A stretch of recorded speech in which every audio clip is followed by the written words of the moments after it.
Oh, I wish I'd started it without that context. She can say it again. Ooh, that is a sweet ass computer.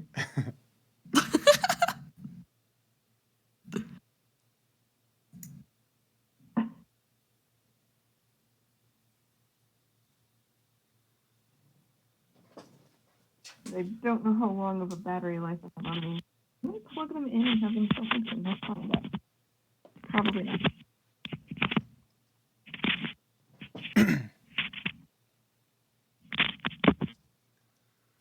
All right.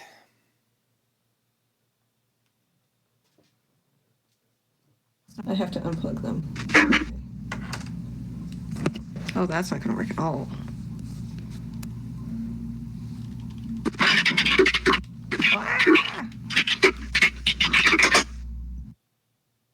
Oh, Well, yeah, I'm almost started.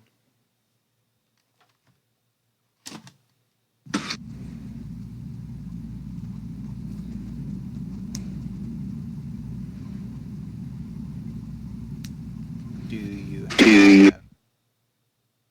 There you go. Okay.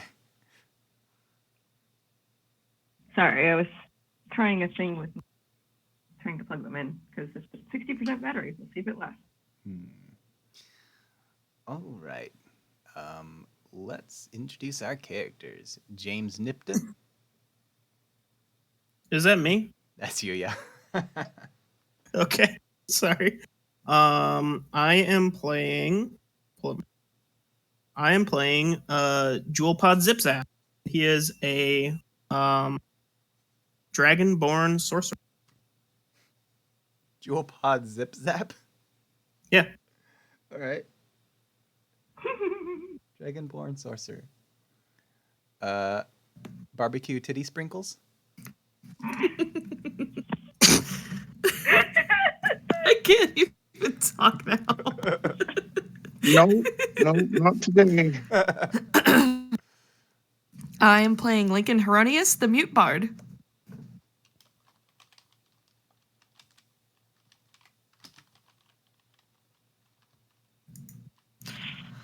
Yes.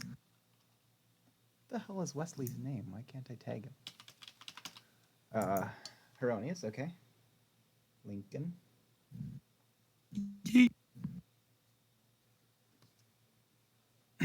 Nippolita.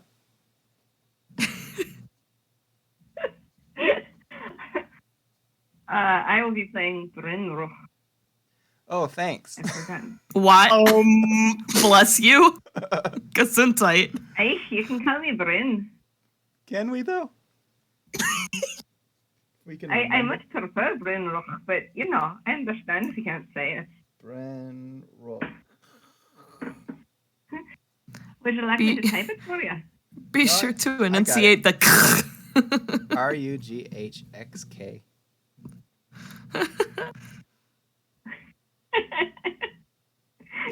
Oh, conveniently, I got a notification from a different server, and the person says, "Is this dubstep?" And it made me laugh. I'm just gonna call you Breen Roosh.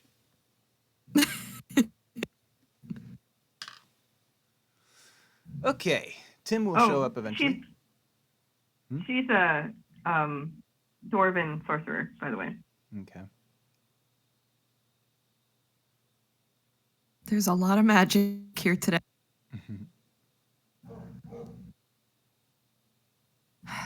In today's episode, we are going to be headed to the Torrington Gardening Competition. Let me pull that up real quick.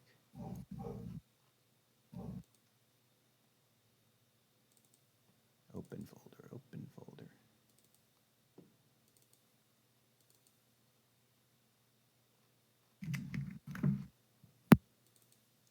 You guys have seen these posters in the Dolby Inn for months now.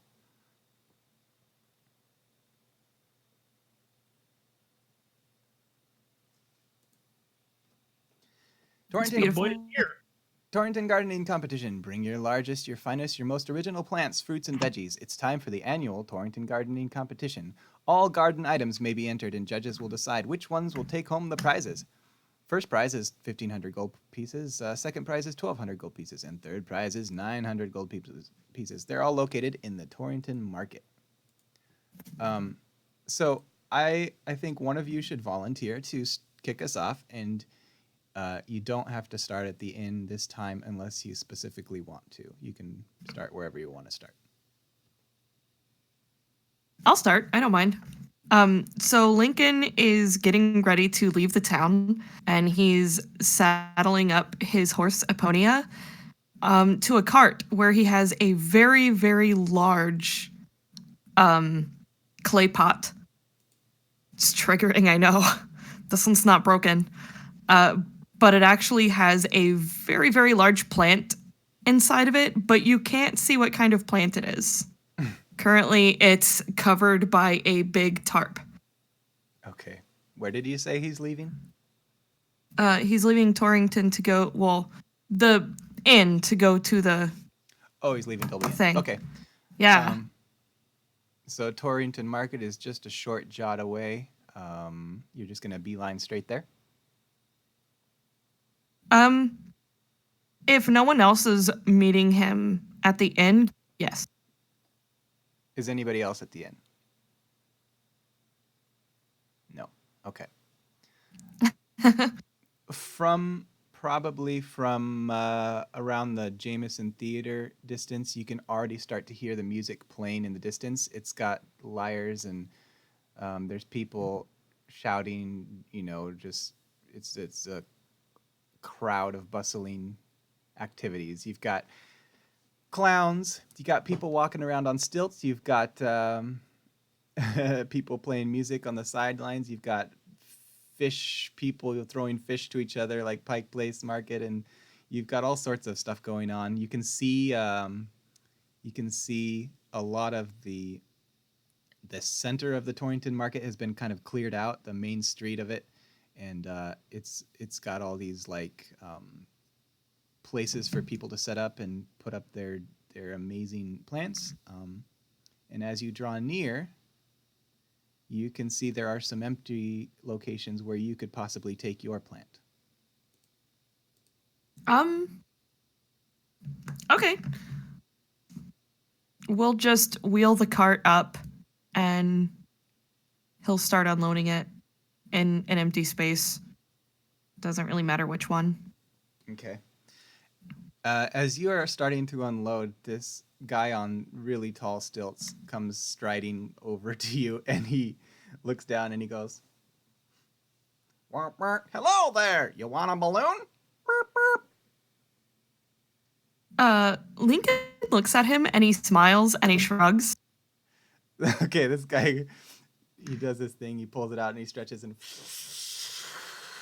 then he starts shaping this into an animal, and or it's a gardening festival, so he actually shapes it into a carrot, and it's an orange and green balloon, and then he hands it down to Tim's here, everybody. Yay.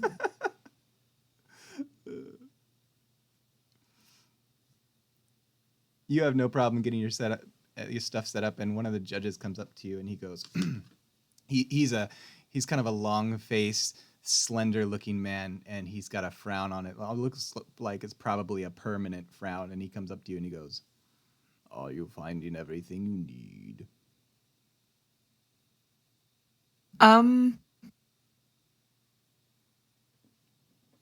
Lincoln takes his hands and he makes a motion like he's pouring a watering bucket.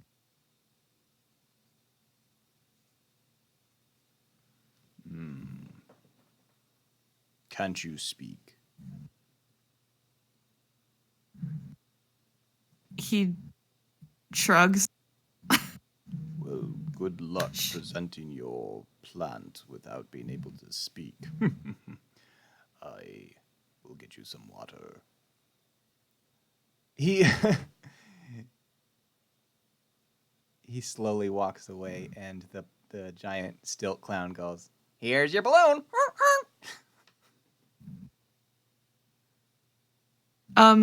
He smiles really big and gets excited and takes the balloon and he attaches it to the post where he's tied up Eponia.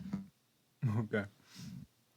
This very tall gentleman starts striding off to one of the nearby tables, and another person comes up to you and he goes, "Ah, I can't wait to see what you've brought.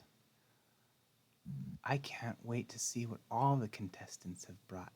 This is a very round person with a bald head and round circular Harry Potter style glasses, and he's very dressed up for a gardening event. He's looks more formal than any of the other contestants, and he's talking extremely softly, and he says, "I don't suppose you would permit me a peek?"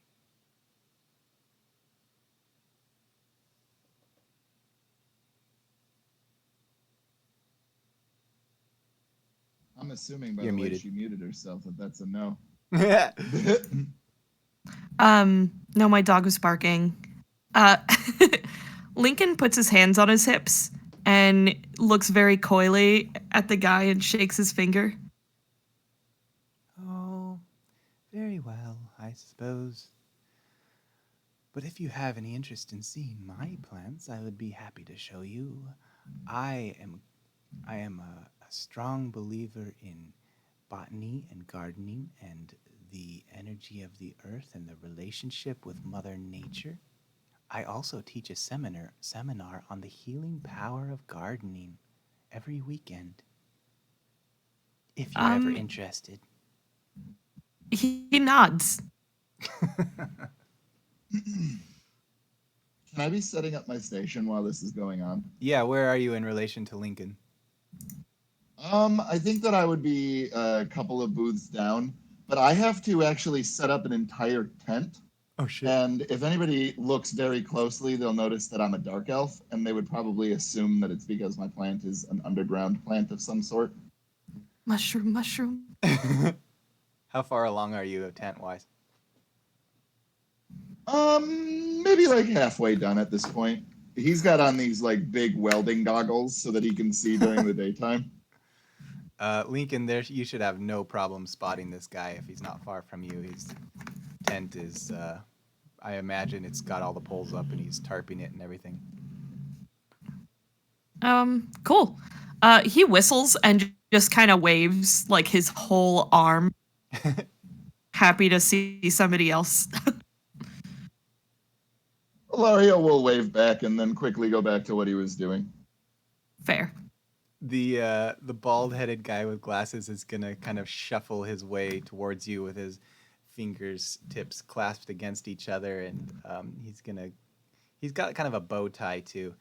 He's gonna approach you and he's gonna say, "This is quite a setup you have here."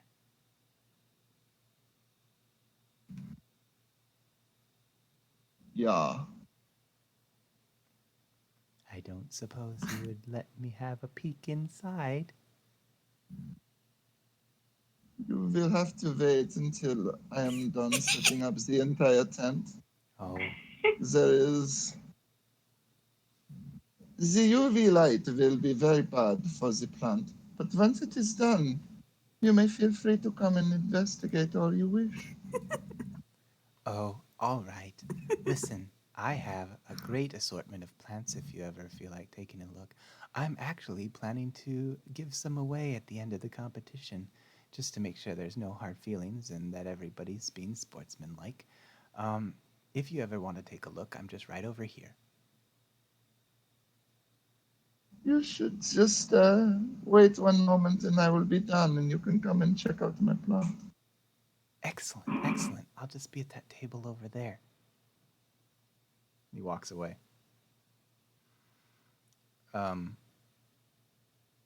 At this point, Barbecue Titty Sprinkles, you see another gentleman come up to you. And this guy is... This guy has a bushy mustache that's kind of curled at the ends, and he's got kind of he's kind of balding on top. He's kind of got a widow's peak, but his hair is kind of fluffy and curly and kind of in disarray. And he comes up to you and he says, "What is that you are doing? You're a contestant?" He nods, and by this time, he's actually got an entire table set up, and there's like a big trifold poster like display with images of the process of growing this plant and turning it into healing potions. And he's got several bottles like splayed out on the table, and it's kind of becoming a big thing.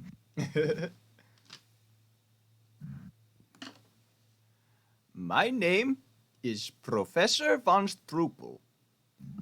And he holds up a tiny little thing in it, a little bead in his between his fingers, and he kind of holds it right up close to his eye and squints and opens one eye really big, almost like he's got a monocle or something, but there's no monocle. And he says, "I make the pollen. It's a special magic pollen that helps any plant grow." He nods. If this is something that would interest you, I didn't know you were German. What do you mean? You just listened to him talk. Well, I'm gonna butcher mine, so just don't butcher yours, and we'll be different.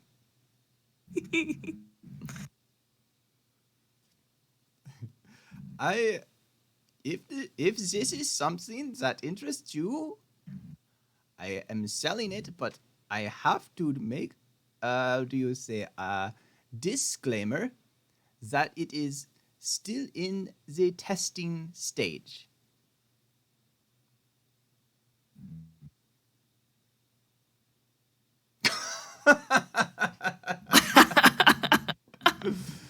Oh, Perfect. the Dolbian can't handle this many Germans. Okay, I am going back to my booth, but you are welcome to come and ask some questions and even see a demonstration.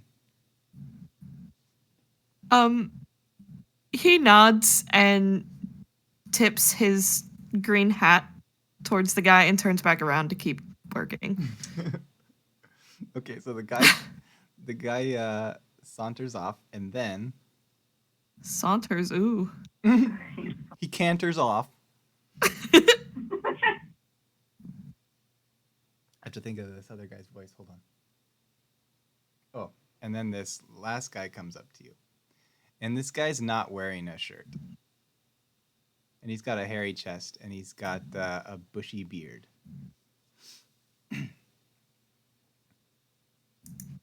Well, howdy. He turns around and he tips his hat to the guy. I see we got a newcomer.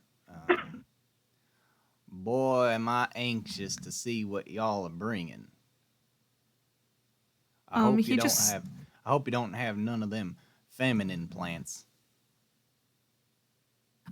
His eyes get really big and he shakes his head.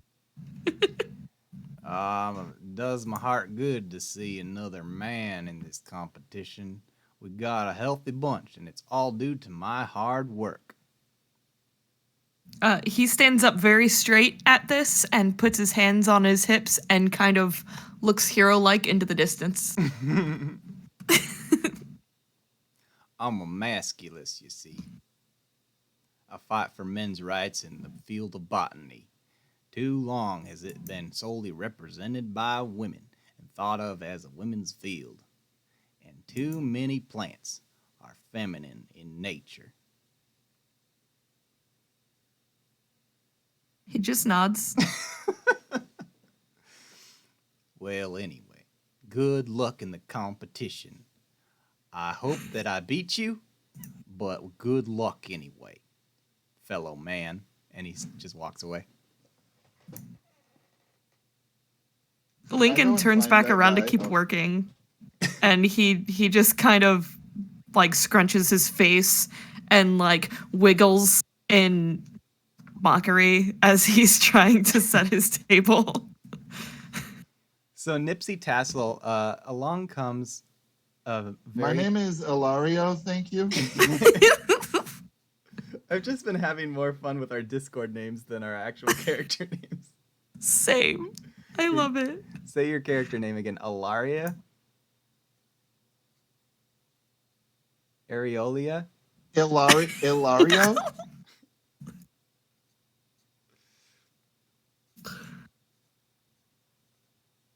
That definitely sounds like a name Kim would come up with. Ilaria, this extremely tall clown comes up to you with long strides, and he says, "Well, hello there. Would you like a balloon?" No, but I would very much appreciate it if you would come in and investigate my plant for me. Sure can do. And he he tries to duck and fit his way under this tent, but he's having trouble because his legs go up above the threshold, and so he's really trying to like duck down and get through this thing. He ends up like trying to balance on one foot and sticking one long leg in, and then kind of holds onto the poles as he swings underneath. And then once he's inside, there's a little bit more headroom, so he kind of hunches over, and it's, I assume, kind of dark inside. It's not really as dark as you would probably expect. And he just has a pot that has a very unassuming vine in it. And as soon as the clown gets close enough, I posted a picture for you in the chat.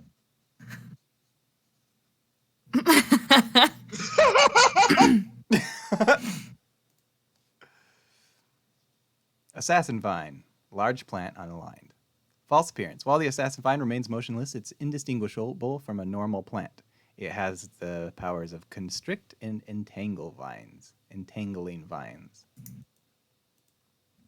And it would probably try and eat him fairly quickly. This guy is not here for gardening. He's here for festivities and selling stuff and getting attention and whatever. So being that it just looks like a normal plant, he's going to walk right up to it and then he's already leaning over, but he's going to bend way over top of it. What happens? The plant will immediately grasp onto him and start to constrict until he either escapes or dies. Okay, how many tendrils does it have? Or is it just one vine? It's a bunch of vines. I mean, I don't know, 10? So I'm kind of picturing like it wraps around his legs so he can't step away, but then it reaches up and grabs around his neck and starts strangling him. And he goes, and every time it squeezes, his nose goes honk honk. And then as soon as go ahead. As soon as the vine is done, I have a do not disturb sign that I'm going to put on the outside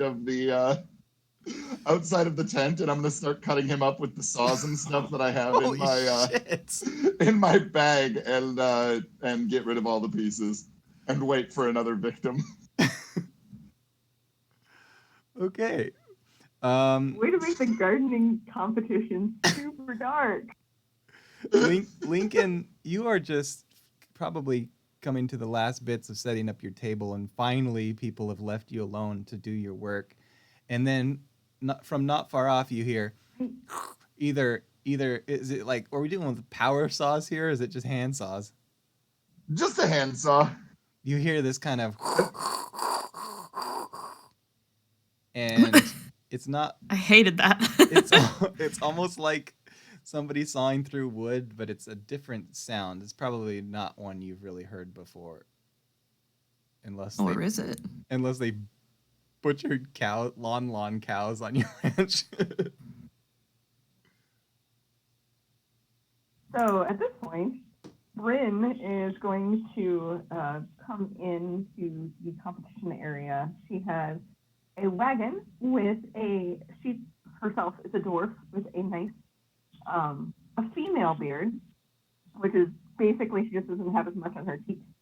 And she's got a nice red beard that's braided up with, today it's black ribbons. and her hair is similarly braided. And in her wagon, there is this approximately it's taller than her bush. And it is very lovely foliage, but the main thing is that there's these little berries on it, and they change color a little bit.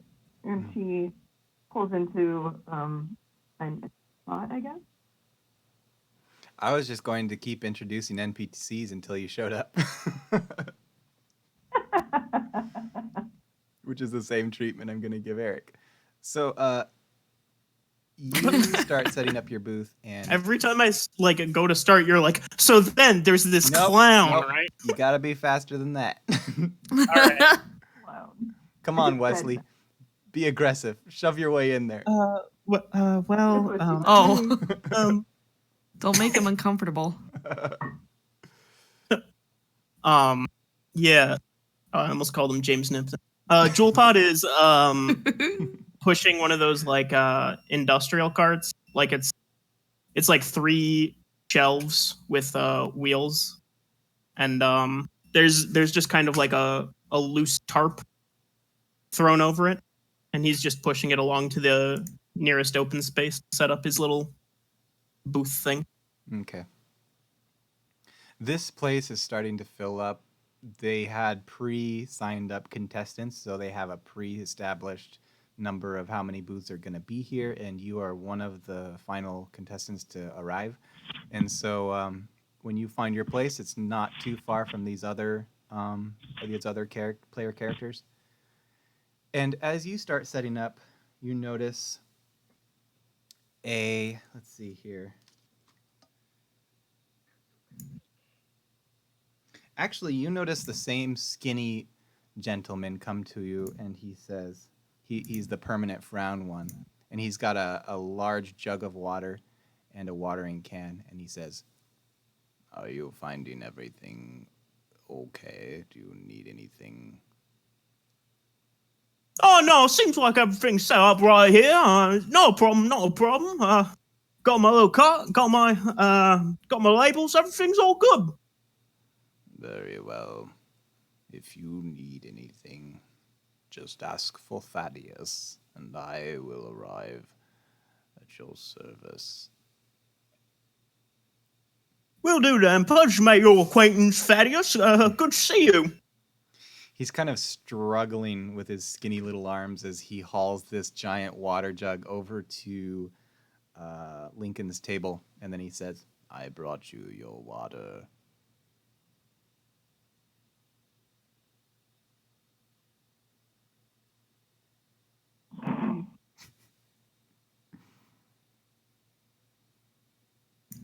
Sorry, I was coughing. He hands him a gold coin and tips his hat and turns around. And just barely lifts the corner of his tarp to start watering his plant. If you need anything. And he's kind of humming to it. He's kind of what? Humming to it. Okay. Can I go and find that southern gentleman? Oh boy. Oh yeah, the shirtless one. I Yeah. had to go through my Rolodex of characters. When I find him, I want to say, He's got a booth just down the road from Lincoln. You don't have any problem finding him. it is my understanding that you are the reason that there are so many men in this competition.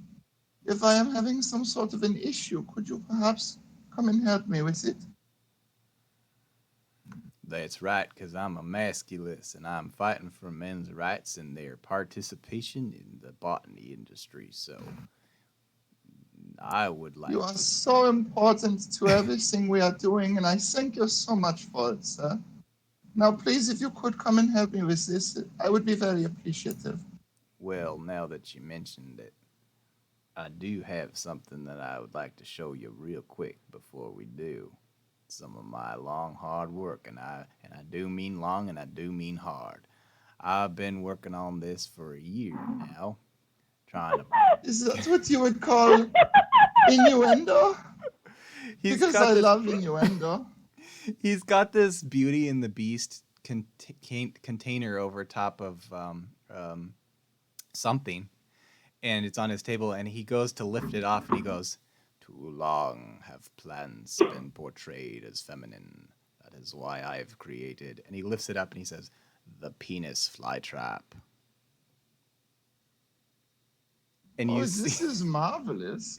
it's this long stem plant with this kind of pale colored hot dog shape, almost like a cattail, and it's just sitting there upright. And he goes, "It is my finest creation, even greater than my hollyhocks and my roses, with extra thorns to make them have an added prick. I call it." He goes on about how this it sprays flies and then it goes over and eats them, and he says, "This is my entry into the competition. What is yours?" Well, I have brought a plant with me, but I think that it has come down with the vagina disease. Oh, I don't Only know. someone as manly as yourself could help me with such a problem. I got so caught up in my masculinity that my voice deepened. I forgot he's supposed to be Southern. Sorry, I had a fly in my throat. He takes the fly out and he feeds it to his plant.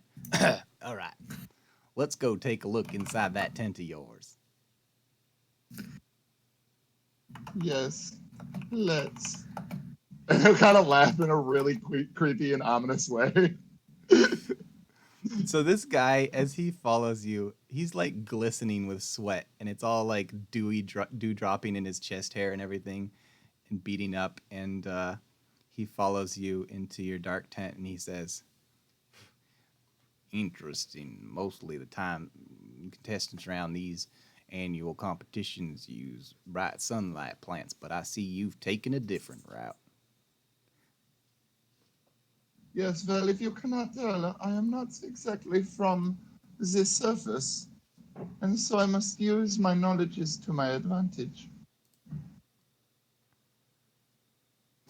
So much disturbing stuff going on in the chat. Okay. He's going to poke his head in, and then he'll slowly enter into this tent. And your thing is just right in the center there on a table or something? Yeah. He's going to approach it kind of he doesn't seem very impressed at first, but he's going to take a closer look, and he goes,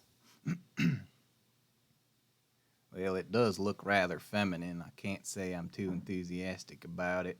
Vines are never, they remind me of women because they're so clingy.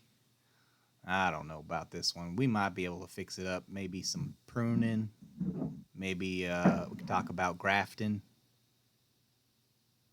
There are some shears very close by if you would like some. "Oh yeah, if you wouldn't mind grabbing those real quick." And he goes and reaches for one of the vines. I mean, I assume that the vines immediately start wrapping around him. Okay. Whoa, your plant is out of control. Could you get those clippers real quick? I'm having trouble breathing. This plant is very emotional, just like the women. And he'll just watch him die. He's kind of a burly dude, and he unlike the All right, I'm gonna cast Hold Person on him. that is wisdom. It is DC 15. Oh, that's an 11. So he at first he's struggling to breathe, and he starts kicking and fighting, and he's about to practically knock the whole table over, and then suddenly he just freezes in place, and you watch as his eyes are kind of bugged out, and then his face grows paler and paler until finally the bugged out eyes just kind of gloss over, and you see him, the life just dissipate out of him. This prize money will be mine. And he'll go back to sawing.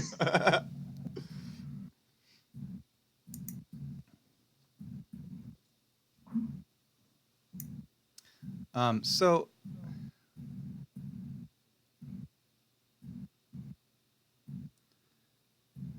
Brenroch,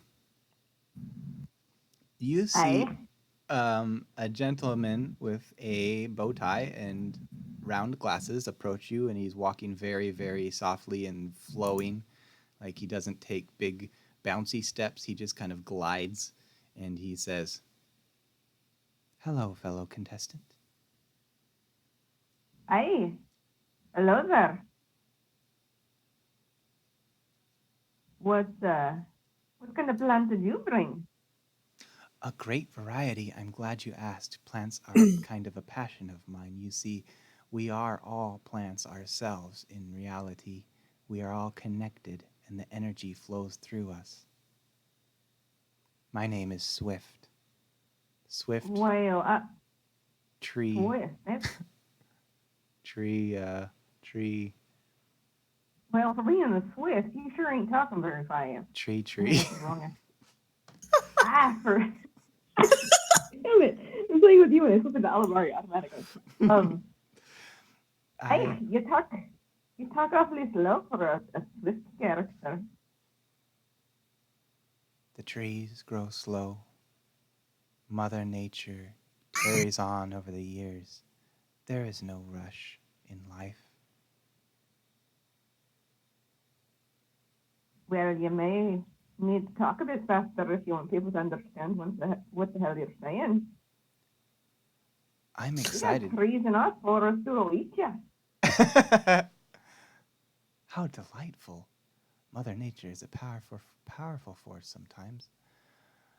I would be Aye. honored to be eaten by a tree and become the soil to help other trees grow. Well, I don't know that you turn into soil. You literally are absorbed into the trees, and you can. There was my dad. He actually turned into a tree and came back 100 years later, and he was. Oh, he kind of went a little bit nutty. I don't think it's the best idea. To be perfectly honest. That is an amazing and remarkable story. I am excited that you asked me about my plants because I have a great assortment, and I would be happy to give you one at the end of this competition. If you want to see them, my booth is right over that way. I suppose I could come and take a look. Yeah, my berries should be okay, right? We don't have any sub-tours around, eh? I'm sure. We'll be able to watch it from just down the road. It won't be long. Hey, well, May sure, I show feel me a your plant. plant? I don't have to look at it. I really like touching plants to have a deeper connection. All plants, really. I'm not discriminatory. Hey, so you like the feel of your plant? I often feel my plants. At this point, Well, I'm fucking uncomfortable.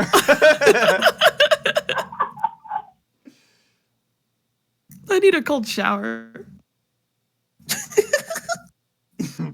at this Well, point, you're back a very, very short gnomish, well, yeah, I'll say it's a gnome, comes along and he goes, I'm sorry, you should probably attend to your plants there, mister. We're going to be starting the show soon. And the guy says, oh, okay. And he heads over back to his table. Sorry about him. He tends to go on when you get him talking about Mother Nature. well, he doesn't talk very fast, so it takes a while for him to get a sentence out, eh? I'm writing this down real quick.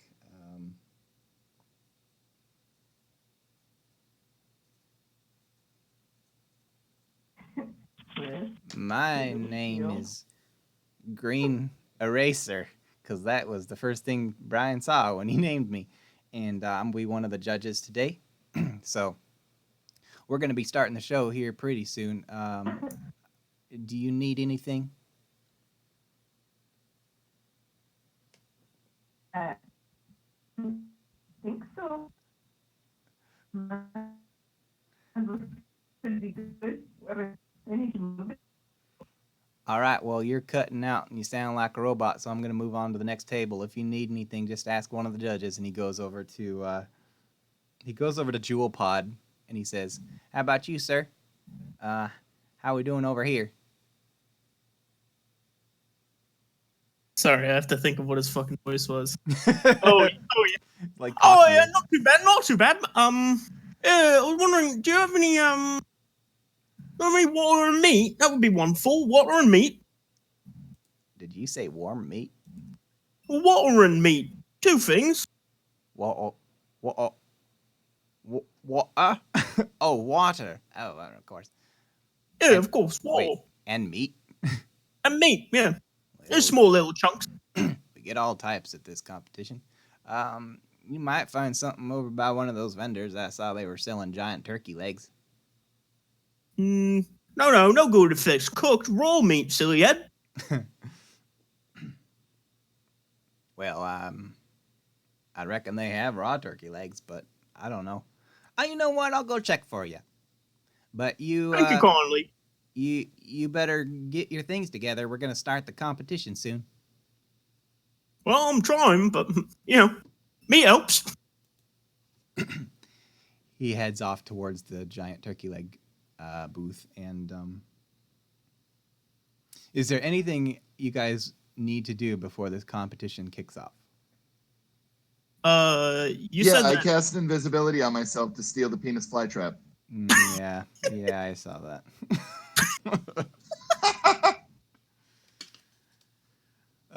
He wants to collect all the penises I think so he can boil them on the stove. roll a stealth, and then everybody else roll perception. Actually, not you, Jewel. You're too far down the road. You probably wouldn't pay any attention. But Breen Rach and Barbecue Titty Sprinkles, you should roll perceptions. That's a I am 25. just in that one. So it's a 6 total.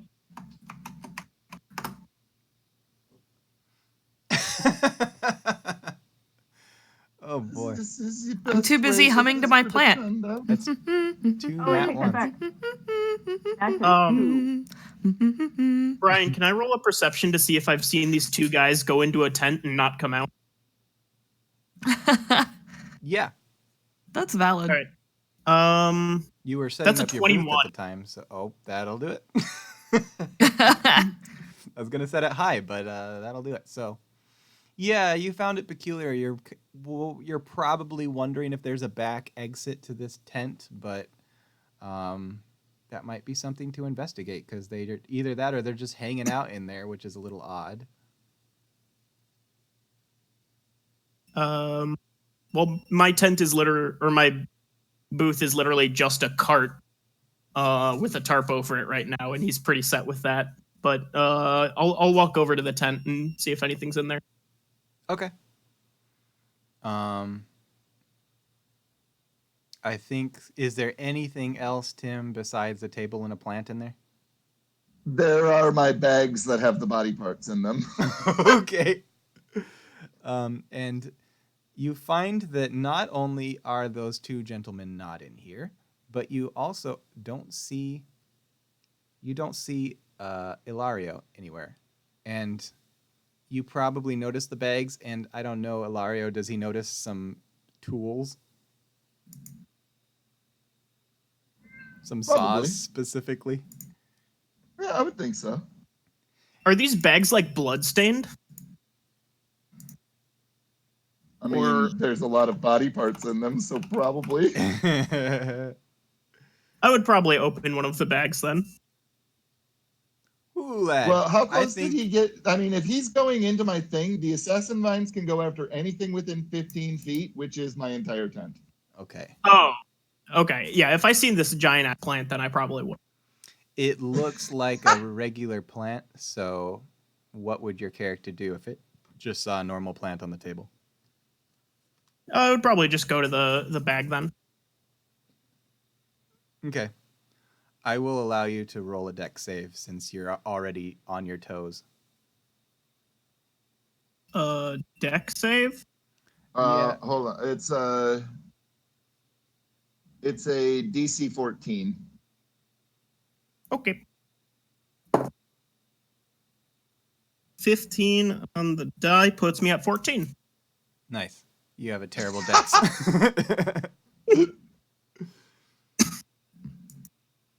Oh, Yeah, I'm sorry. That's to escape. It automatically grapples Okay. Okay. if it hits.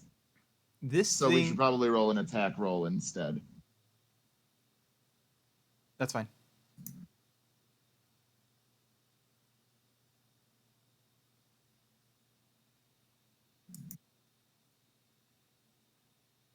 Does a 14 hit your armor class?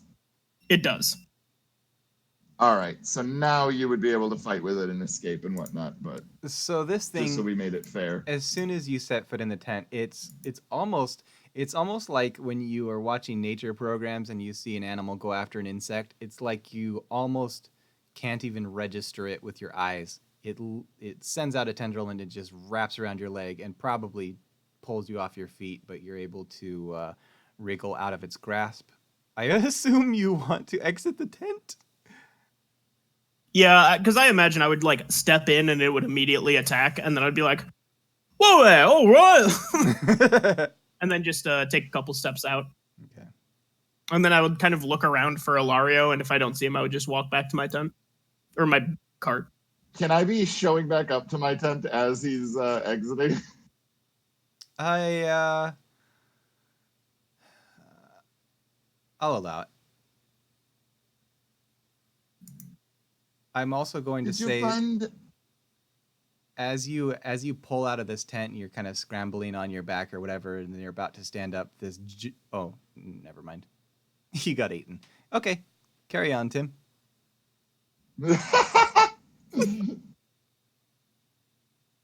Did you find what you were looking for in there? Oh, hello there. Oh, sorry about that. I was looking for a little bit of meat that's been around, and well, I saw some people come in and they didn't leave, so I thought maybe they were eating in here or something. I don't know. Got a hell of a plant in there, though. Oh, they were eaten in there, all right. You are looking for some sort of food for your plant? Yeah, it's getting a little bit feisty, as it were, you know. But if you've got something to spare, I wouldn't mind taking it off your hands. Well, I have a few things that I could give you, but you are not going to be able to ask me any questions of where I procured such a thing. Do we have an agreement? Oh, of course. I mean, we all have our little secrets, right? I wouldn't try and wheedle that out of you. He will go in and he's gonna like grab some newspaper and just grab an arm from the from the shirtless guy and bring it out just wrapped in newspaper and hand it to him and say, "There you go, sir. Have a good rest of your day." You as well, sir. Best of luck in the competition. It's the same to you. I walk back to my little cart, kind of whistling as I do. When you go back to your cart, you see a gnome standing there kind of looking around. And when he spots you, he goes up and he goes, "I'm sorry, sir. I just couldn't find any. All the meat they had was pre-cooked and frozen, so I'm afraid that we won't be able to accommodate you on that one." Oh, no worries. I got some myself. A lovely gentleman who was willing to hand some out for me. Seems he has a similar plant of some sort, but Oh, glad to hear it. I Glad to won't hear spoil the surprise for you. it. Seems a good time for everyone. Excellent. Well, we got to start this show. I got to make sure everybody's in their places. And then he walks down the center of the road and he starts clapping and he goes, Show's about to start. Show's about to start, everybody. And then you hear kind of a horn come from one of the sidelines, and people start to gather. And he goes over to a booth and he pulls out a megaphone, and he's talking through this megaphone so everyone can hear him. And he says, "Welcome, one and all, to the 4th annual, whatever I called this, Torrington Gardening Competition. We're going to be going from plant to plant, judging on a few different merits, and I think we'll be starting over here. Actually, I'll start over there, and Thaddeus will start at the other end of the road." So Thaddeus goes to Lincoln's side of the road, and then Green Eraser goes to Jewel Pod's side of the road.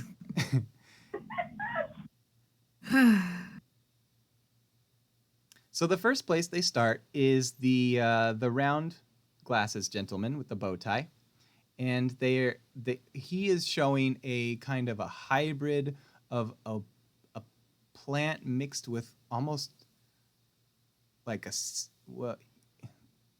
weird looking. It looks like a stem with a clam on top. So I don't know if you guys, I guess he's not going to talk very loud, so they kind of give him the megaphone, and he says, "This here is my clam assortment of plants. I have woven Mother Nature together from sea to land, and all of these plants here feature clams, and then others feature different varieties of sea creatures as well. And I am primarily featuring the pure clam plant because it is my purest and finest, and that is inside. The clams can grow not pearls. They're actually growing a sort of a gem like you would find in the mines underground, and that is the way that I have emerged. And then somebody nabs his megaphone away and says, "All right, that's the clam plants." And then he goes over to the next table, and it's empty, and there's nobody there. And he goes, "I could have sworn I saw a shirtless man here before. Did anybody see where that fellow went off to?" I do believe he said that there was something he must take care of. Pity that. Well, and he's gonna continue down the road, and as he's going, Thaddeus, the thin judge, starts grading things and examining this clam plant and stuff. And then, as he's coming to you, as he's coming to your table, Lincoln, you should roll a perception. Okay.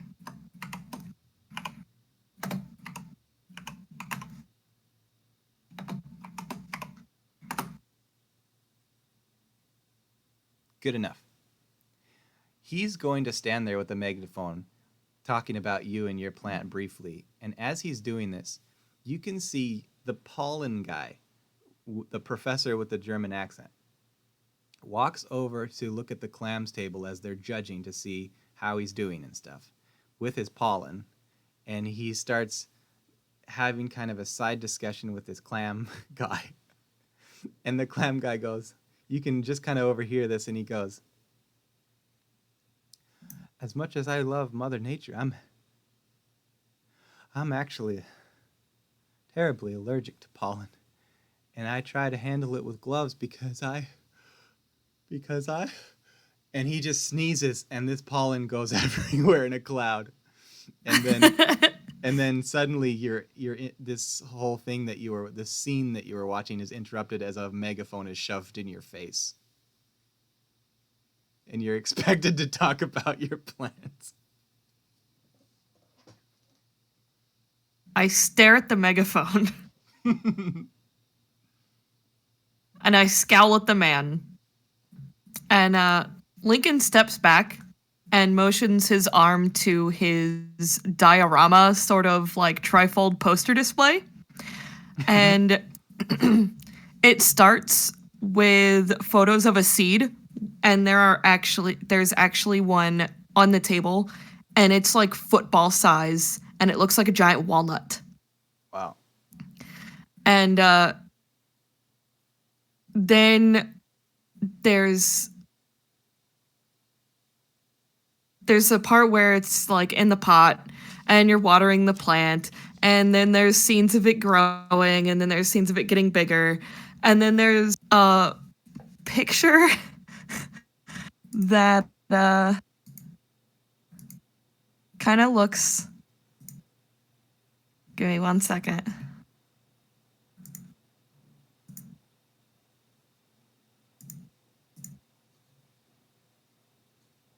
Oh no, I'm stuck. There we go.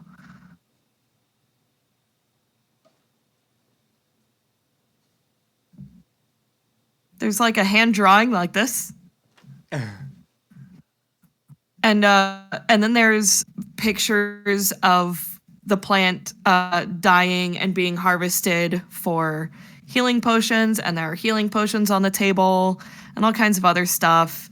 And then he holds up his finger like, but wait, there's more. And he pulls the sheet away, and you see an actually very beautiful bulb plant with lots of pretty green leaves and red thorns. And the bulb is almost like an opalescent blue purple. And it has this little teeny curly mustache and a bow tie. And Lincoln starts playing on his ocarina, and you see it kind of swaying back and forth, kind of like a snake charmer. Mm-hmm. And this is his plant. Aw. There's a little sign that says Seymour.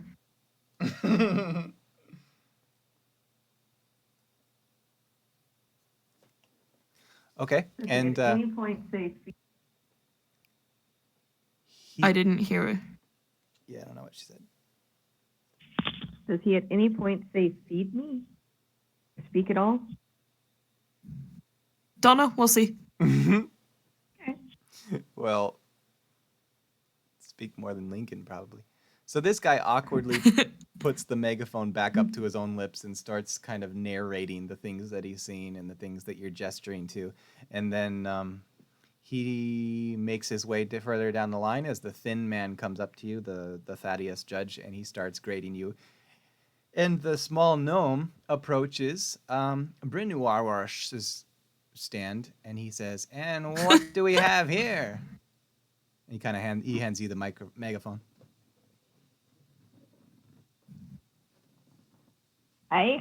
These are my berry bush. It's a plant with, and sometimes it moves around a bit. Right now, it seems to be pretty popular.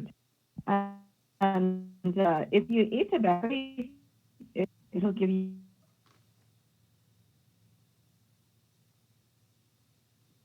What will the berry give you?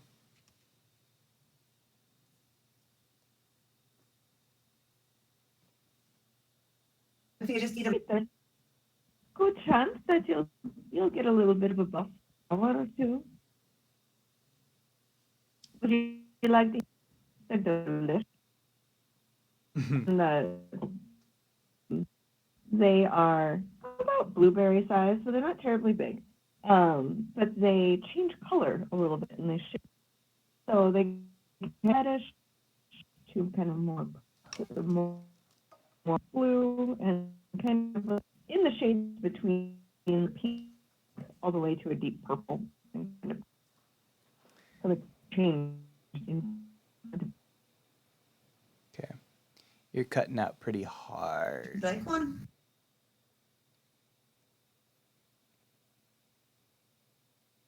Hello? Yeah, you're cutting out pretty hard. Every once in a while, I hear you in your other microphone, which is weird. You can hear both microphones? Every once in a while. Microphones. How is that possible? Okay, well, you're sounding okay now. Okay, real quick.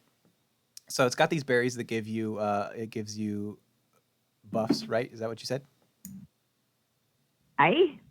Yeah. And then can you do a quick summary of what does it look like? Is it pretty spectacular or is it kind of dull? Well, the berries themselves change colors Oh, that's cool. from a light pink to a dark purple. The berries change colors Okay. from light pink to dark purple, and the leaves are they're kind of narrow, but they're a deep green. He agrees to eat one. Roll a D100. Okay.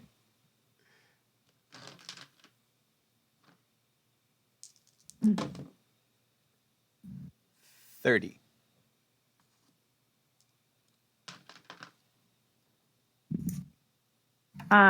So the drinker must dance, or the eater must dance until they fall unconscious. Oh no. They do not know that they must fall unconscious and will resist attempts to make them to do so.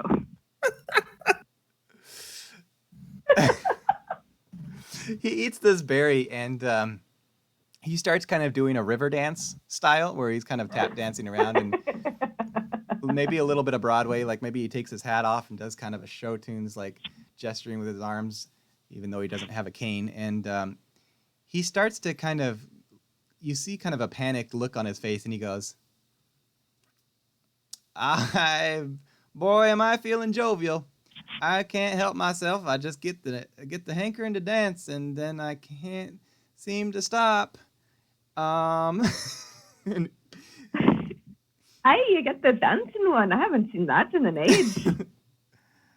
And you see him start to struggle and start to sweat. And then not out of exhaustion, but more out of a sense of panic, you see his face start to go pale. And then eventually he just falls flat on his back, which is not a big Cthulhu. He's just a short little gnome, but it's like a little kid falling over.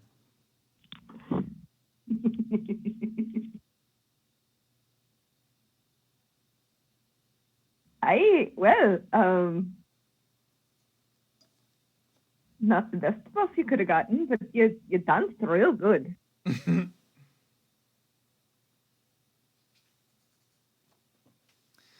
And then after that, once he passes out, what happens to him? Does it go away? He has to sleep for at least an hour. Okay, so he's just on the ground. And when there's just dead silence and people start to murmur, the skinny judge looks over and he kind of frowns deeper and scowls, and then he walks over and he kind of goes down and he shakes him and he pats him on the face and he goes, and then trying to, in the spirit of the show must go on, he picks up the megaphone and he goes, I'm going to be taking over judging for now, folks. Everything is all right. He's just No, he's fine. He's just a little bit tired after the dancing. very He was well. real good there. You should have seen him.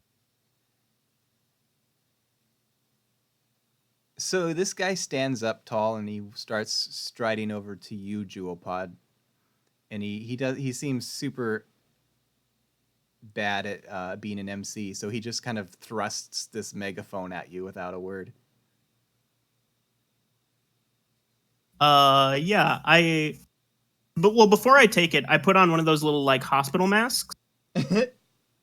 And then I take it from him, and I'm like,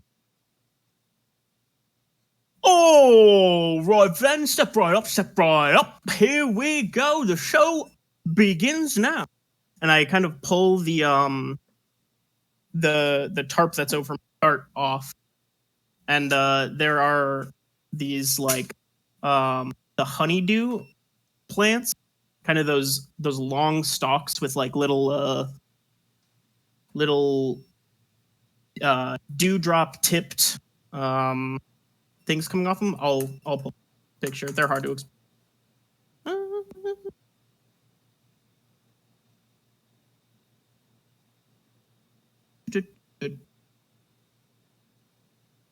Anyway, they as he pulls the cart off, everyone in a 15-foot range needs to make a wisdom saving throw. Okay. Sorry, charisma saving. Okay, that's this judge, and probably some of the crowd, and that's also you, Bryn Rush. Wisdom? Charisma. Courage. Oh, good. That's my high saving roll. I've seen that. Uh-huh. So I got an 8. The judge got a nat 1, and the crowd got a 5. Okay. Then everyone is like charmed by these plants that I have, and they want to like try and like pet them, kind of. You feel the kind of the crowd in the immediate vicinity of you start to gather in like mindless zombies, like, and you hear them murmuring and kind of reaching out, like, "Ooh, oh," and they're kind of like, "What is that?" And this judge suddenly, he gets more jovial looking than you've seen him this entire competition. And he kind of he gets the slightest of smiles on his face, and his eyes kind of light up as he reaches out for one of these things, and he's going to just kind of stroke a finger underneath one of these feather looking plants. Yeah, as he does that, it like it, for one, it's really sticky, and immediately it like curls around his finger, like the fingers that he's trying to brush it with. And all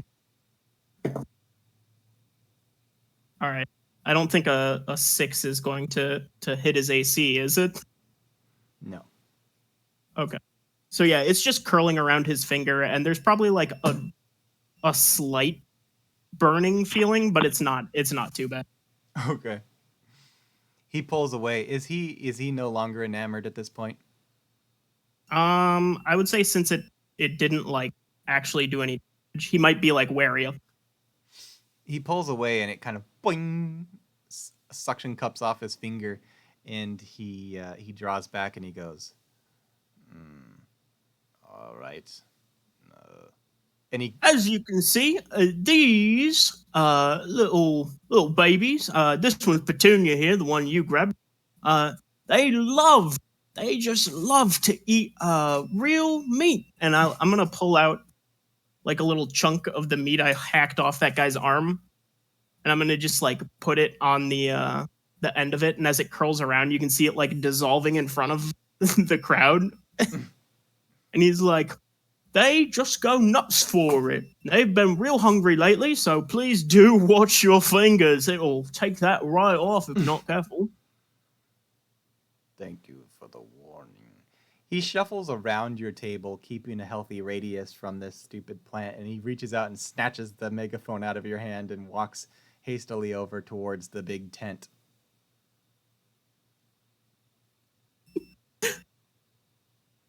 Thought it best for you to experience it yourself. And in the meantime, the German mustache judge has gone back to his table, and the guy with round glasses is just sitting there grinning at you guys. And the skinny judge makes his way towards the tent, and he approaches you, Ario. Ilario will say, "It will just take me one moment. Let me go and grab my plant for you, and I will bring it outside, so you can see it in all of its true glory." And he'll go and grab the penis flytrap.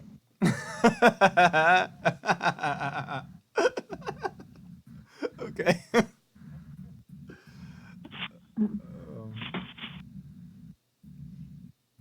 So you As you can see, this plant has been made to be more masculine than this standard. It is a new invention that I have come up with myself. What do you think? Most impressive.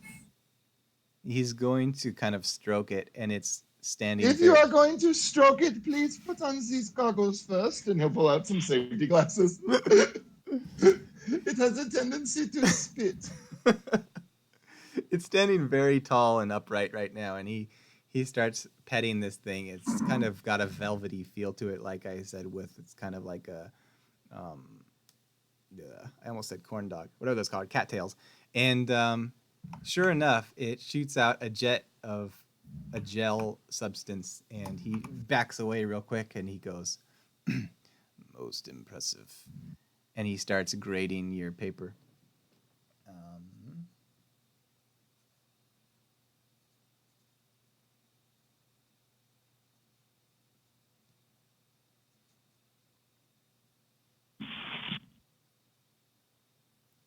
And what exactly does this do?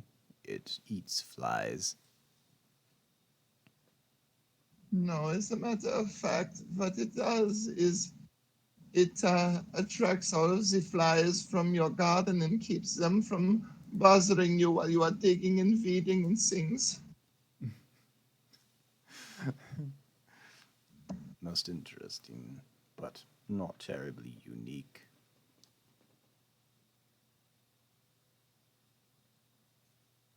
Well, if you would like to see unique, there's something inside the tent that I think you will like a lot.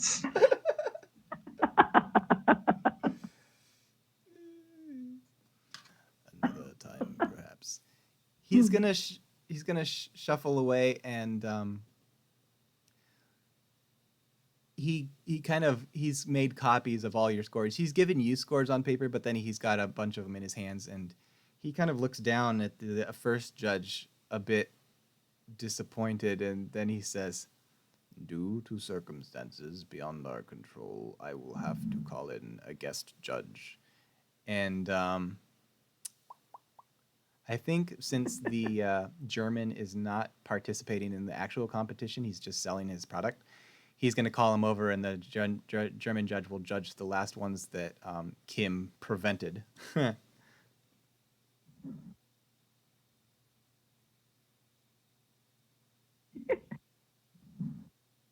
Hey, listen, it was his own choice to eat the berry. I didn't say what happened after the buff wore off, eh? I sidle up to Rinrich. I'm like, "Oh, you mind if I get a couple of them berries? I can't want what will happen if I threw them with Petunia." Aye? You can have a couple. Oh, And hey, he'll pick thanks. off 3 or 4 and hand them to you. I go back and start feeding them to my plant. Roll a 1d100. And do.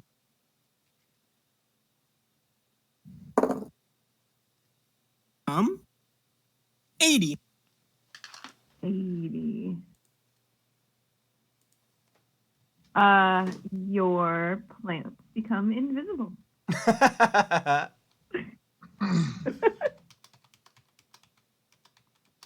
Well, there. I've seen that a bit. Your berries walk my That's so plant to bad. another dimension. What in the hell?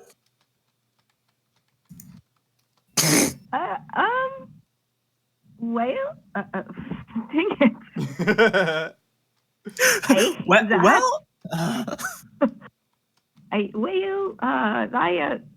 No, wrong accent. I can't say well in any other accent, apparently. That happens sometimes. I'm not sure if it's been transported. Usually there's a bit of a sparkle or something, but it probably just is invisible. If you reach out, can you still touch it? Go on. Post so. Check it. Kind of poke at Petunia, but Yeah, you still feel it there. It's just invisible.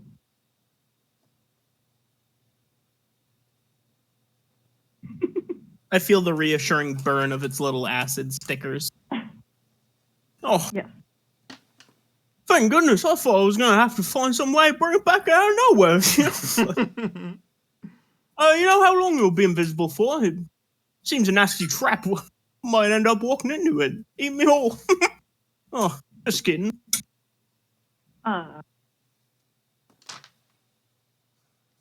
It doesn't normally stay invisible for more than 4 or 5 minutes, maybe. Oh, okay. No worries, Sam. Not worried at all. Zero worry.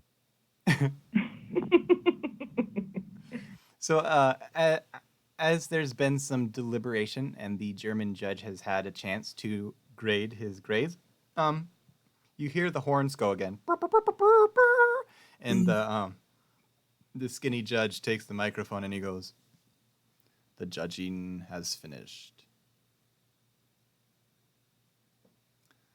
He says, he's very straight and to the point. The first place award goes to Lincoln." And he normally the MC would drone on about how their reasoning behind it, but then he just moved on and he goes, "The second place award goes to Jewel Pod." The third place award. Oh, first place went to Lincoln. Second place went to Jewel Pod. And then Hooray! Hooray! The third place award goes to he struggles. Bren Rogue. Bless you, sir. Bryn Rouch. That's close enough. You can just call me Bryn. Congratulations to all who participated, and for those who did not win, better luck next year. Eddie puts down his notes and I would like to cast darkness over the judges' table and then fireball. Okay. He sets down his notes on the table, and then the lights go out.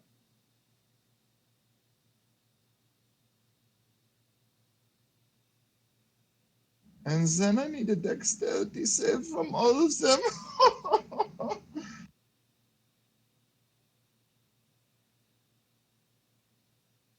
Are you rolling for fireball, or are we just gonna shoot that shit?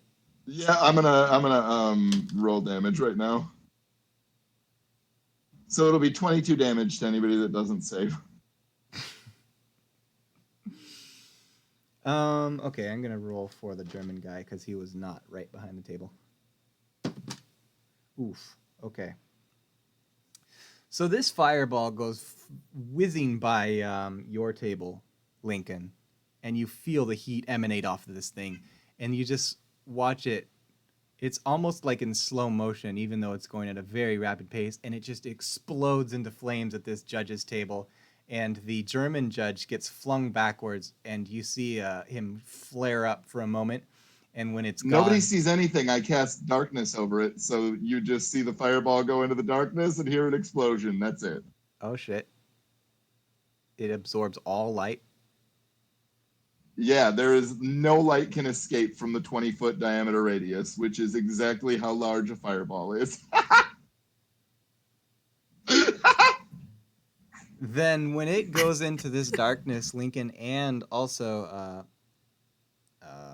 Bren Rouge, it just disappears, and then you feel an incredible blast of heat like a furnace, and it almost kind of tussles your hair a little bit, and then it's just gone, and you probably hear some crackling and stuff, but it's just lost in this black cloud. What was that for? The German guy gets up off the floor and he's in shock and you can see his whole face is just black and his hair is sticking up worse than it was before and his clothes are kind Is of he in the darkness smoldering. now? He got knocked backwards. Oh, out of the darkness. Mm-hmm. But we can't see through it, right? He's on your Nope. side of this cloud. How does that work? Okay. Sure. All I'm gonna go is whoop, whoop, whoop, whoop, whoop, whoop, whoop, and cast Misty Step and just get the fuck out of there. What, are you just gonna leave your You're tent leaving your there? plant? Yeah, everything. I don't give a fuck. He never has to play this character again. Don't you understand? True. So,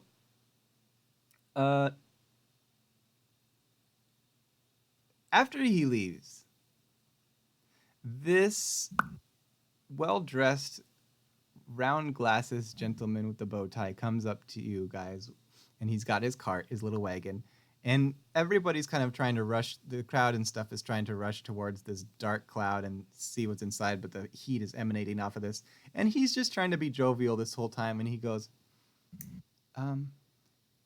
well done in the competition. Here is the gift that I was going to give you. And you can tell he's kind of trying to be hasty and make his way out of there. So he just sets a pot on your table, Lincoln. He goes over and sets a pot on your table, Bren Roche, and then he goes over and sets one on Eric's table, or I gotta remember their names, Jewel Pod's table. Hey, are we He would doing need to make gift a exchange? need to make a charisma saving throw then. Okay.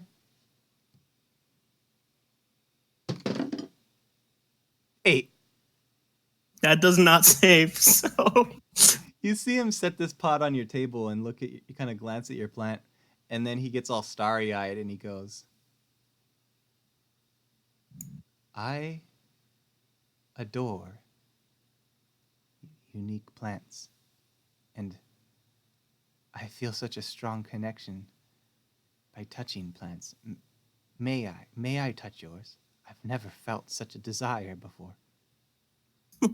of course, good sir. I think our little Chrissy there hasn't had a good petting in a while, and I kind of point him over to one of the other plants, other than whatever the fuck I named the first one.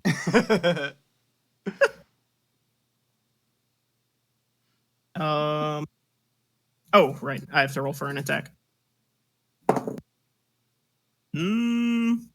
That's a 9, so that probably won't hit. That's a what? A 9. Oh yeah, that'll hit.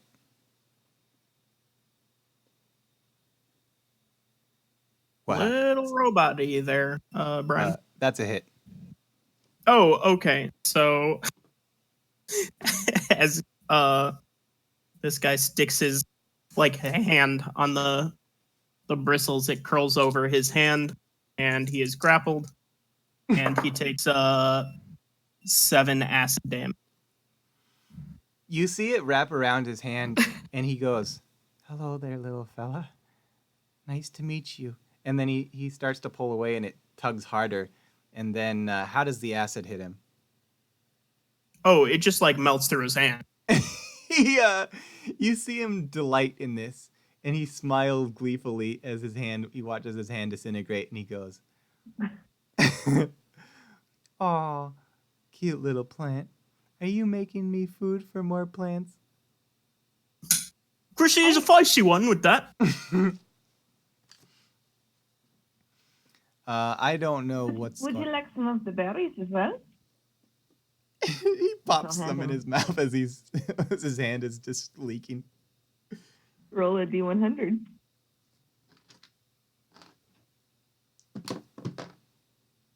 Another 30. Okay. Are you trying to dance? He starts dancing. So this guy goes skipping off down the path with one hand. So before we close this off,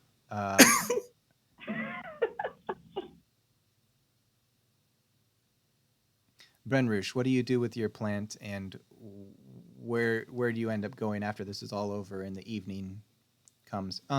Your plant, I should describe this. Let me pull this up real quick. Your plant is the clam on top of a stem, and then it's got these long suction cup tentacles coming out of the pot.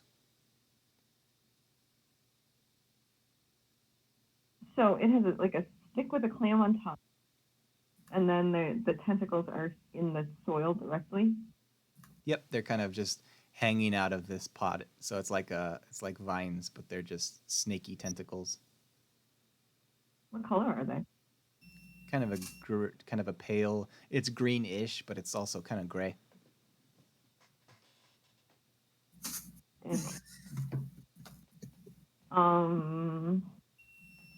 Well, I'm gonna go stay at the Dolby Inn, so I think I will take it with me and put it on the. Okay.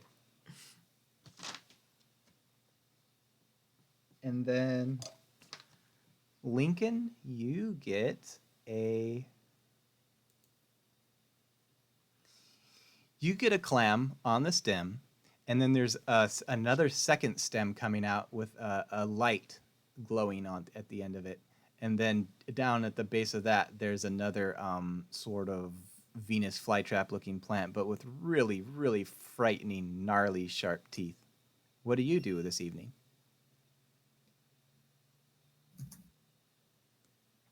I'm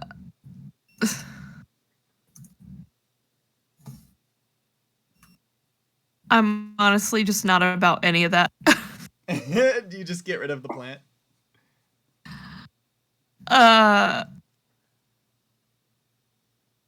Does it look hostile?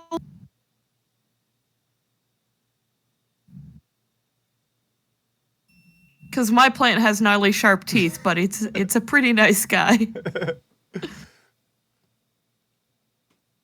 You may have cut out a bit. Did you say what you do with this plant? I asked if it looked hostile. Pretty damn hostile, but the light is kind of nice. Uh,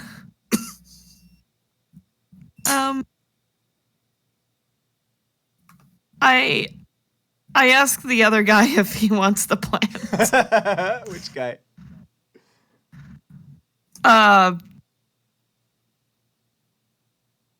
Whoever Eric's playing, I don't remember his name. Jewel Pod? Oh, yeah. Jewel Pod. Okay.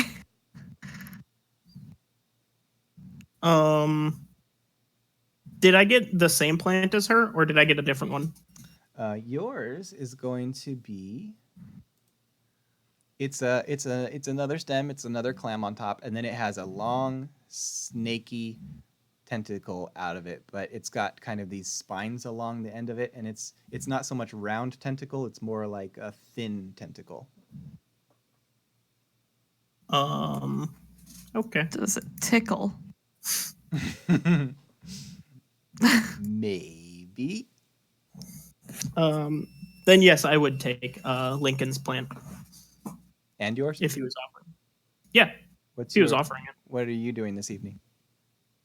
I would probably put my like the tarp over my cart again, and then put the two new plants on top of it, and then I will head on down to the Dolby Inn. Oh, you're staying there tonight? Sure, why not? Okay. So you guys, it's probably midnight or maybe 2 a.m. Are you guys sleeping or reading or what are you doing? Specifically, just Jewel Pod and Bren Rouge.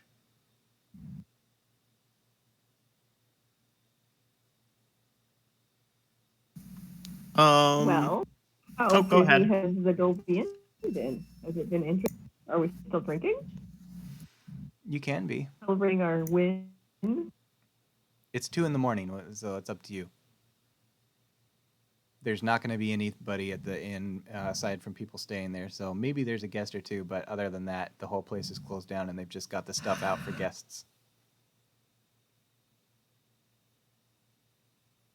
I like the just sitting around. If you want a bottle of whiskey, it's there.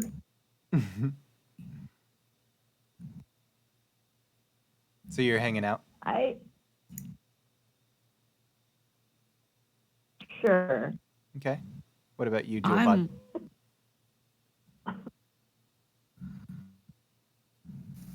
Sorry, I was eating chips. Valid. I would be upstairs trying to feed my new plants some of this meat that I've received. Okay. And then where's Lincoln?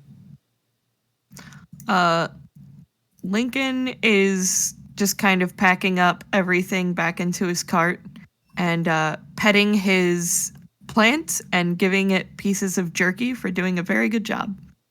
At 2 a.m? Oh, did we all go back to Dolby again? I didn't. That wasn't really role played very well. No, you don't have to be at Dolby Inn. I'm asking where are you at 2 a.m. right now, because that's where this next scene is going to take place. Oh. You can be home. You can call it a night. It's not going to be very long. Honestly, I've probably gone home and placed my plant in its respective room. It has its very own room. Okay. I treat it like it's my pet. Okay. And whatever happened to Ilario?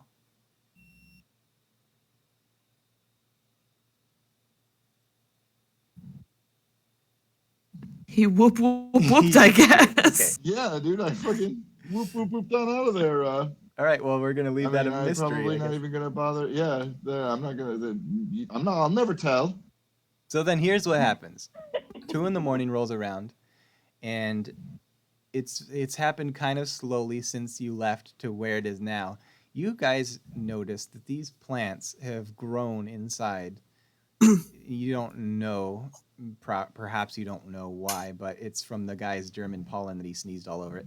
And so, Jewelpod, you're up in your room with 2 of these things, and they are now medium-sized plants, like the size of people. And then, Brunrush, you're down in the bar with yours, is that right? Sure, yeah. It is also medium-sized. And Hey, that's a quick thrown plant. so just roll me roll me initiatives real quick.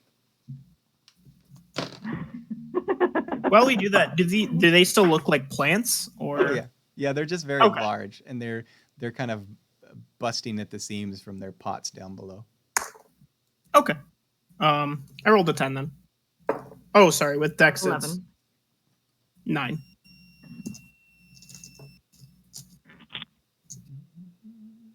Remember that, because I'm going to come back to you and check on that again real quick. 3.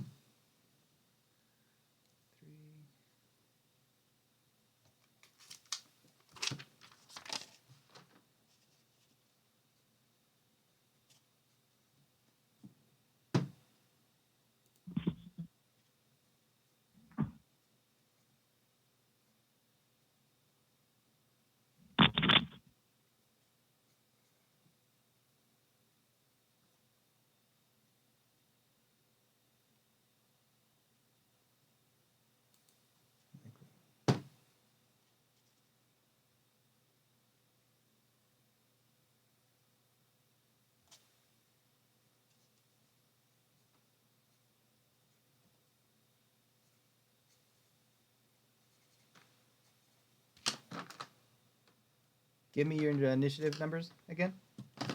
Oh, they're there. 1, 9.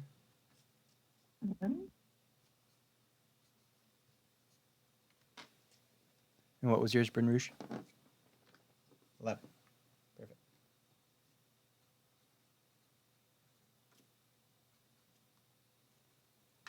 So as you're kind of fussing over your plants and stuff, as they get big, they start to kind of wake up at 2 a.m. And then they start to get a little hostile and fidgety. And first up is going to be the eel plant. And so it just does. Poor Eric has to deal with 2 of them.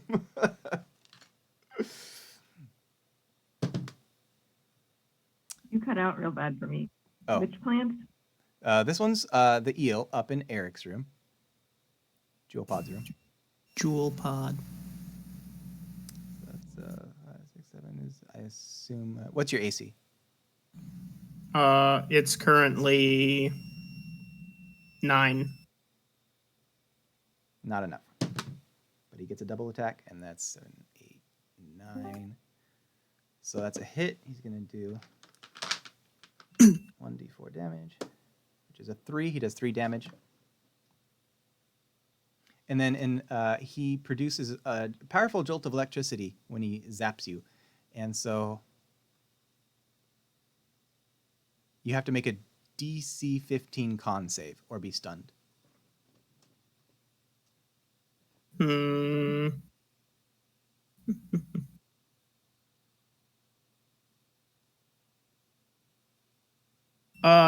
As a blue dragon, do I get any advantage to that? Because it doesn't say I do, but Okay.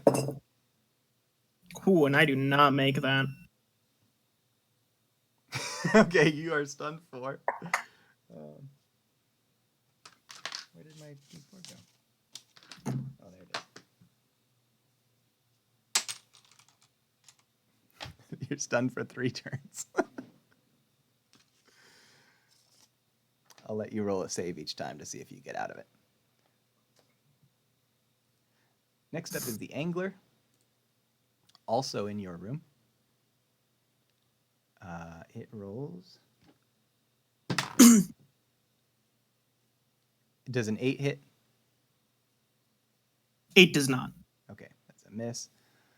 And then we're going to jump to Brinrush. You notice that your plant is starting to get hostile. What do you do to it? I didn't know it to be a plant. And I'm going to shove a berry in its little mouth.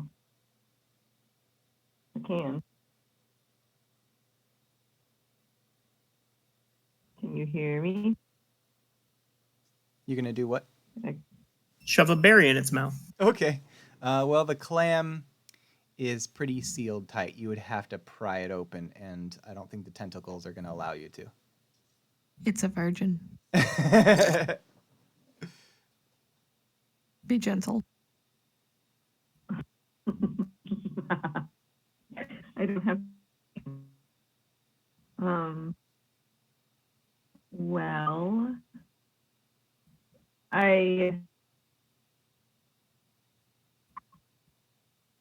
I'm going to take all of whiskey that's in front of me, maybe half full, and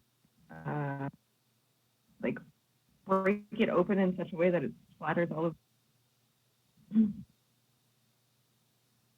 Break open a what? Bottle of whiskey, covering the plant in whiskey. Okay.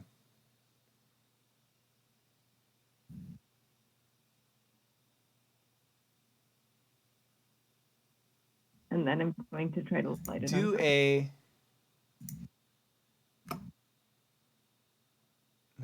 I think, Attack roll? yeah, Improvised weapon? improvised weapon, and I think I'm going to add poison damage to it. Okay. And that just uses your dex or strength or what? Strength and proficiency. All right, so that'd be 15, 18 to hit. That's a hit. Okay, and then I'm taking candle, kind of almost simultaneously throwing the candle with it. Okay. You're going to try and light it on fire? Yes, Okay. that's my goal. Um, Don't mess with candles, yo. Look at that. I'll give you a call high or low for the candle flame. Hi.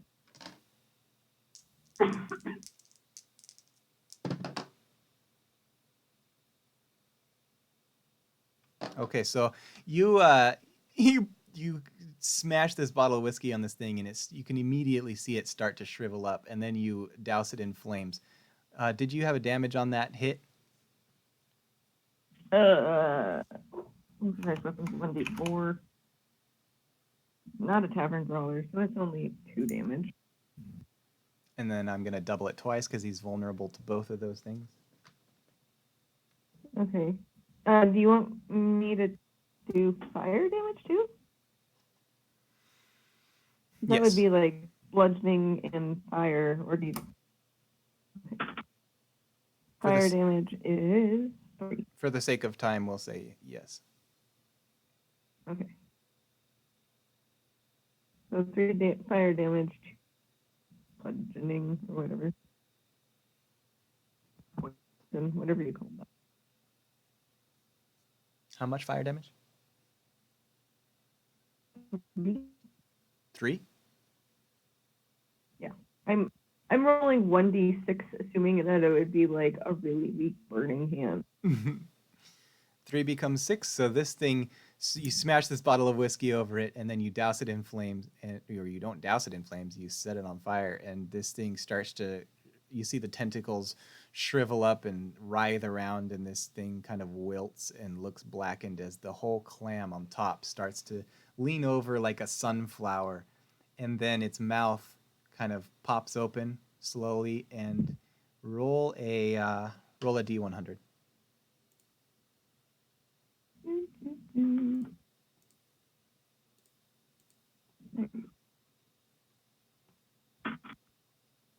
That is a 15.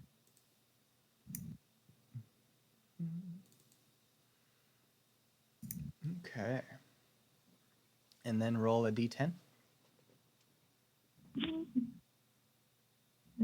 never rolled a 10. You. It's a D8, D12. No. You just Gosh, I'm an idiot. 9.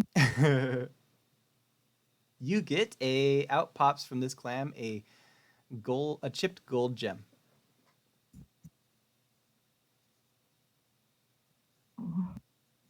That is the weirdest plant I've ever seen.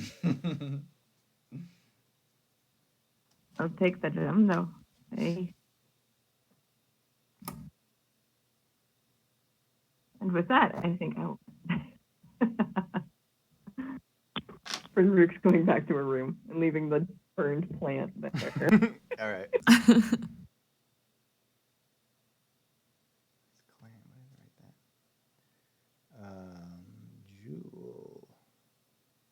Jewel Pod, it's your turn. You are stunned, but you can roll to get out of it.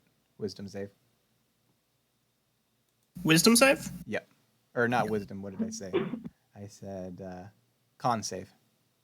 DC Con 15. save? That's a 19.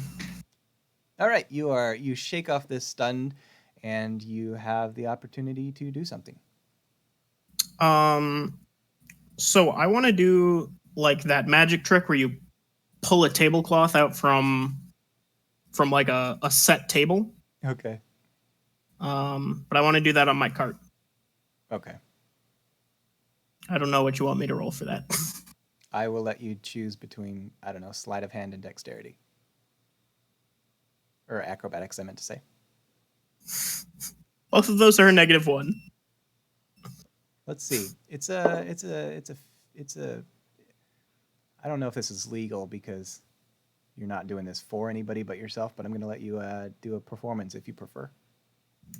Oh, yeah, that'll put me at a 12.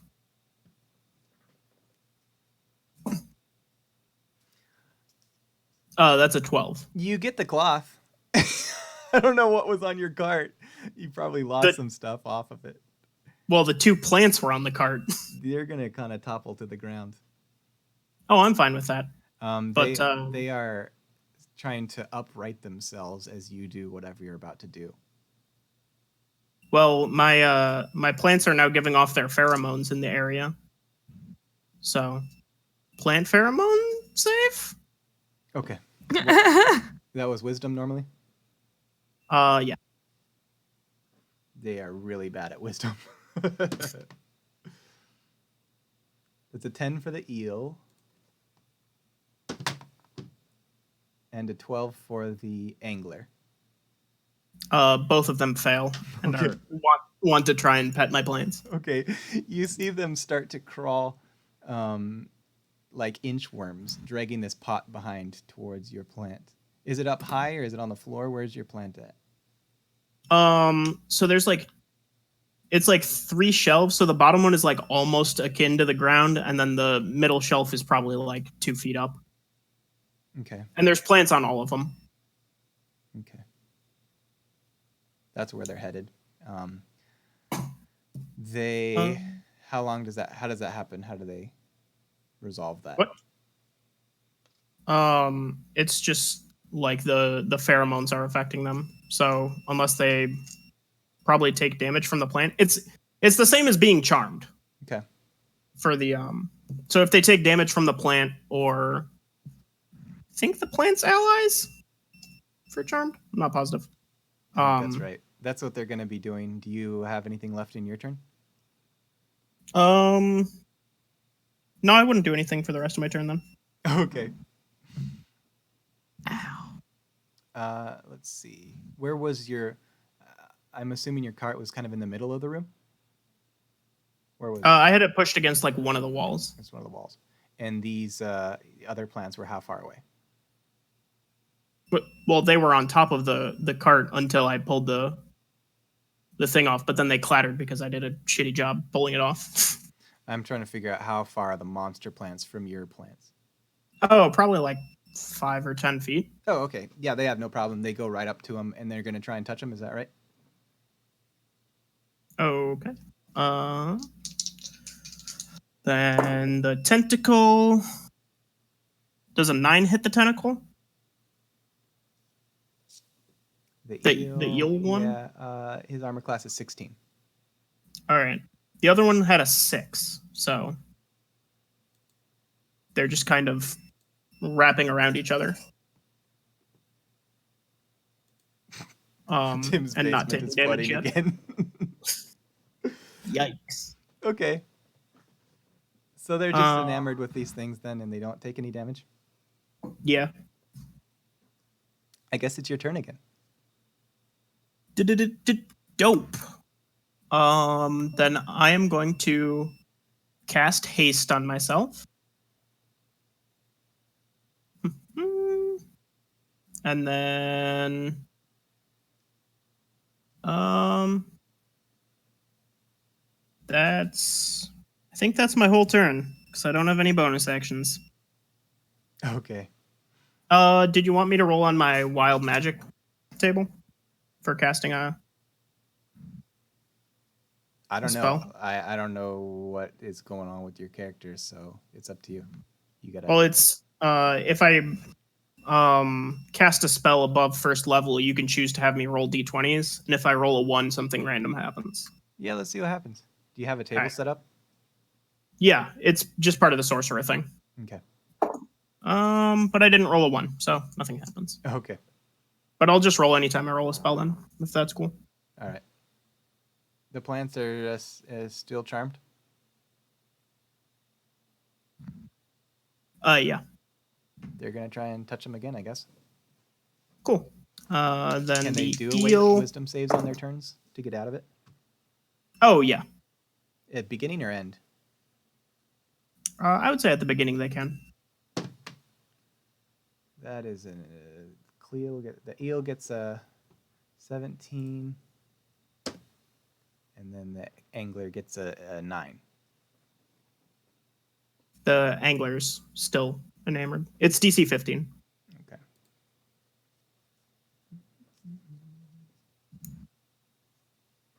In that case, the eel gets to go. So, the eel, how far away are you? Where were you standing in relation? Oh, I'm right next to him. Okay, so the eel's going to spin around and try to do another electricity touch. What was that? Con save? It's not con save. He's going to reach out and touch you, and it's going to be an attack. 9, 10, 11, 12, 13. That hits. Oh, really? All right, you are... Reach out and touch faith. potentially stunned for another 4 rounds. And he's going to do his double attack to bite you. with a 17, 18, 19. Definitely hits. He does 3 damage. Okay. What do I have to do to see if I'm stunned? Oh, you are stunned. Next turn, you can roll a con save. Oh, okay. Oh, no, you're right. I did a successful attack on you with the electricity, so you have to roll the con save now. I forgot about that. Okie dokie. Nat 20. Hey. All right, you're not stunned. And it is Angler's turn. He's going to try and touch your plants.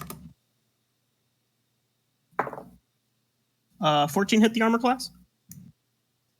16. All right, so they're still just like wrapped up in each other. Okay. Your turn. Jesus. Cool. Then I am going to. Yeah, I'm pretty mad at this plant for being a dick. You know. As you do. The penis So- flytrap was a dick. I'm going to use lightning bolt,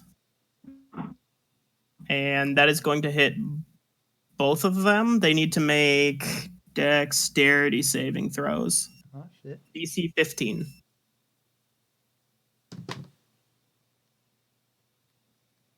$10 for the eel. 13 for the angler. They both failed. Dope. Then they take 5, 6, 12, 17, 19, 22. They take 28 damage. Holy shit. So how does this... Tell me how this lightning bolt strikes them. Oh, so like this thing will like zaps me, and I'm like, no. This is what real lightning bolt looks like, and I just fire this line of blue electricity straight through the plants, the wall, the town, and they just kind of do that like and kind of fall to the ground weakly. As soon as these heavy clam tops hit the floor, they bust open. So roll me 2 D100s. I can do that for you.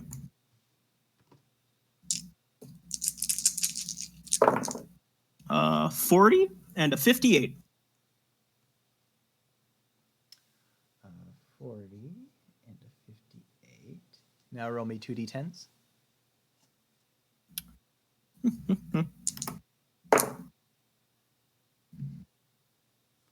2 and an 8. 2 and an 8. So, the first gem to pop out of the first clam is a blue chipped gem.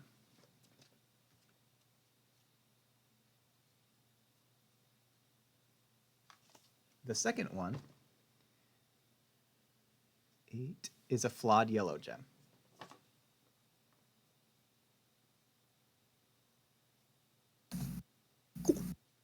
I pick them up and then I kind of walk over to my plants and I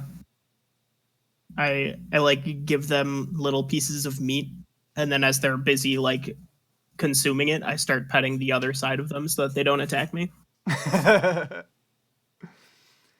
All right. Well, I think that's where we're going to end it tonight. You guys, some of you guys won a bunch of money, some of you guys won a bunch of gems, and Tim got nothing except the satisfaction of killing people. Maybe the real treasure. People is all you need. Maybe the real treasure was the bodies we made along the way. Oh. Or body